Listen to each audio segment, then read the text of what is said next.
Good evening, everybody, and what a wonderful mid-February day we've had today, although things are going to change a little bit overnight, a little bit colder. But out to our west is the big story, if you like, snow. It's snowing from Pittsburgh on the Cambrian Plateau right on down through central portions of West Virginia. Snowshoe, for example, 215 inches of snow on the ground right now. That's roughly twice what they usually get. And that's kind of neat because they get the lake effect snow coming down from Erie. Actually, the central portions of Pennsylvania, West Virginia, and northern Virginia get lake effect snow, which we are receiving right now as that wind is blowing from the northwest, and it's pushing the frontal boundary out to sea as we speak. Look right now, though, you can see the confluence of rain and snow, this purple area right here, and that's a mix over. Believe it or not, it's warmer offshore. The water is about 50 degrees than it is inland. So it's snowing, for example, in the state of Maine and in the inner portion of New Jersey and New York, snowing down as far south as Washington, D.C., the northern portion of our state. I do not believe it's going to snow in our area. We're going to see rain falling. This map indicates snow. It could be cold enough for it to hit the ground, but I think the overnight low is going to be around 35 to 38 degrees right now.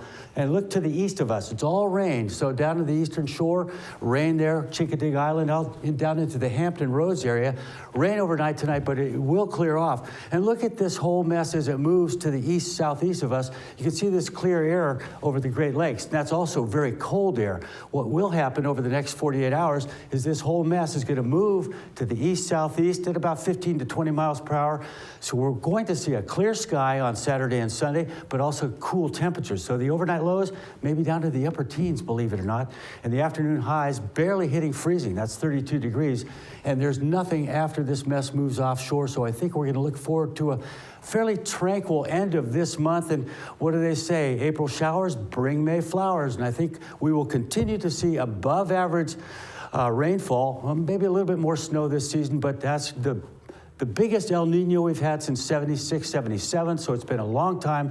I think the National Weather Service has told us this is the third strongest El Nino we've had since records began. So it's a big, powerful El Nino, meeting the Pacific Ocean, real warm temperatures above average, and is blowing the jet stream with that warm air a little bit further to the south, and it's going to continue to be that way for the rest of the season.